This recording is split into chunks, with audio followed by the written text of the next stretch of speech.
There are many ways to get the things that we want for ourselves in our lives, but basically, it all begins with how we choose to think. As you think, so shall you be. Everyone's going to hit adversity. Everyone's going to hit adversity. It's how you deal with that adversity. And the key word is you, not letting somebody else deal with that adversity. You have to deal with that adversity. And how you deal with it. Are you going to fight through it, or are you going to curl up and just roll over into the corner? It's going to pretty much determine how the rest of your development from a mental standpoint is going to carry you. I don't know why you do what you do. What is your motive for action? What is it that drives you in your life today, not 10 years ago, or are you running the same pattern? For your well, the needs, the beliefs, the emotions that are controlling you, for two reasons. So there's more of you to give. Yeah, achieve too. We all want to do it, but I mean give, because that's what's going to fill you up. And secondly, so you can appreciate, not just understand, that's intellectual, that's mind, but appreciate what's driving other people. It's the only way our world's going to change. You cannot win the war against the world if you can't win the war against your own mind.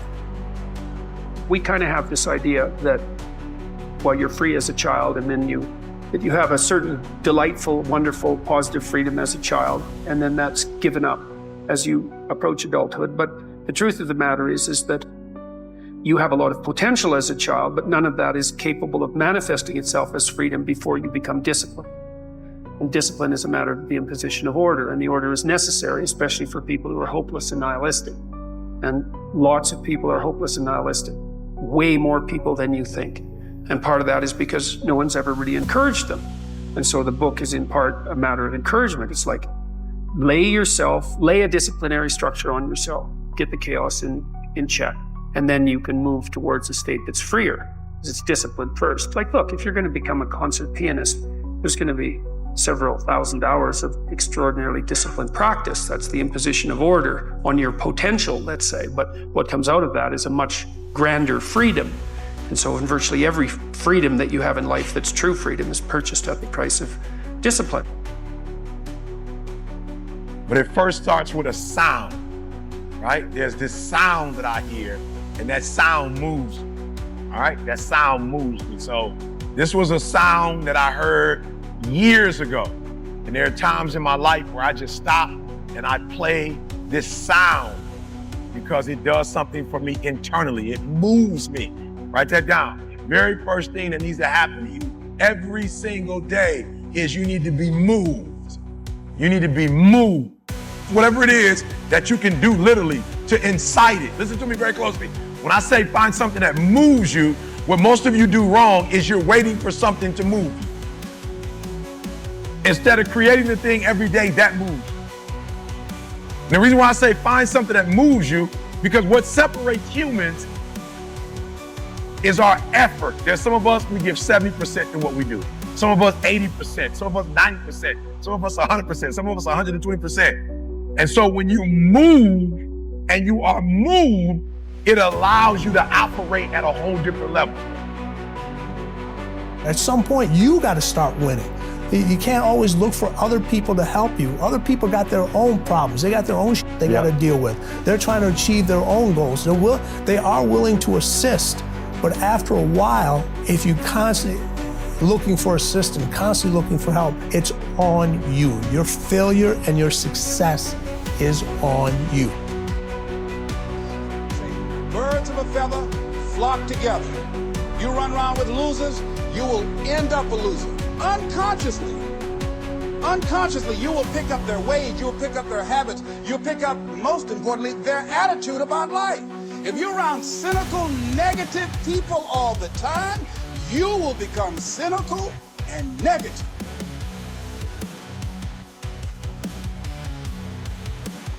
You wouldn't be having that opposition if you didn't have something great in you. If your dream wasn't alive and on track, right on schedule to come to pass, you wouldn't have so many things coming against you. But when the enemy looks at you, he says, oh no, here comes another dreamer. Here comes another person full of faith, believing that they have seeds of greatness, not moved by their circumstances, not upset because they have a delay. They're a dreamer. They know they have the favor of God. They know because they believe all things are possible. They know God can make a way when they don't see a way. Friends, when you're a dreamer, you're dangerous to the enemy.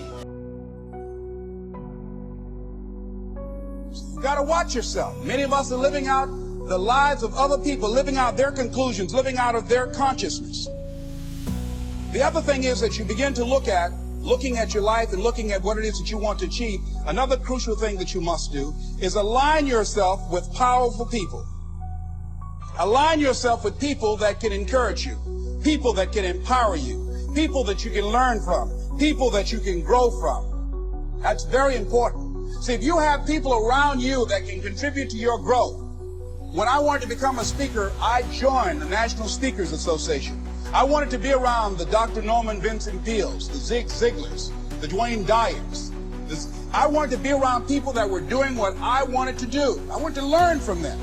And you want to do that too. You want to align yourself with people who think like you, people who dream like you, people who want more out of life, people that are stretching and searching and seeking some higher ground in life. As opposed to the majority of people. Somebody said, always strive to get on top in life because it's the bottom that's overcrowded. You give him a nervous breakdown. He knows you're headed to a new level. He knows you're coming into overflow. He knows you're going to set a new standard for your family. And here's the most important thing. He knows there's nothing he can do to stop you. The forces that are for you are greater than the forces that are against you. But he will work overtime trying to convince us to settle, to give up, to stay where we are. You have to remember this principle. When negative things happen, that's not stopping your destiny. That's a sign that you're on your way to your destiny. Every delay, the setbacks, the disappointment, that didn't stop your dream. It's all a part of the process. And see, you don't want to be on the bottom. See, it's easy to be on the bottom. It doesn't take any effort to be a loser. It doesn't take any motivation, any drive in order to stay down there on a low level.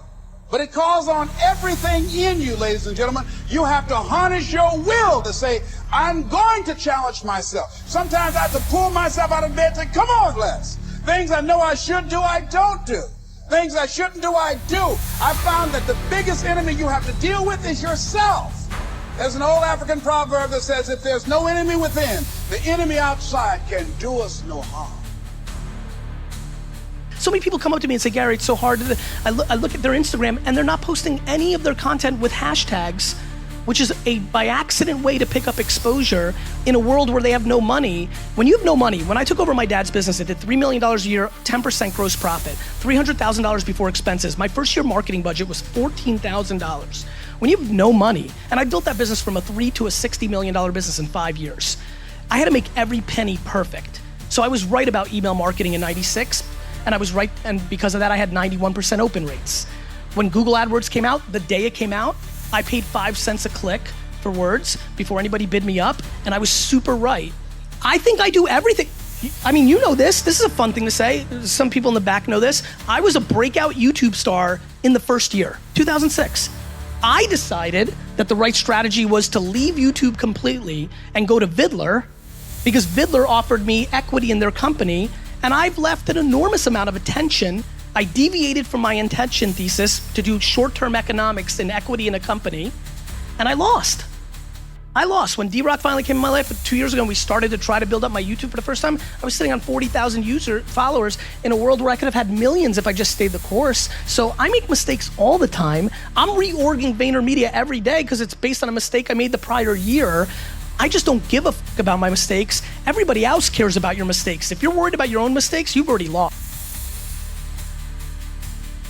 I need to practice. Remember, before the day comes, you got to practice. You cannot be standing at the free throw line, playing professional basketball in the 7th game of the NBA championship and hope right then you're going to be practicing. Practice is too late. Larry Bird used to, the great basketball player, he used to shoot, 1,000 free throws, 8 in the morning. My friend Don Ravine trains a lot of the pro basketball players. LeBron James, he trains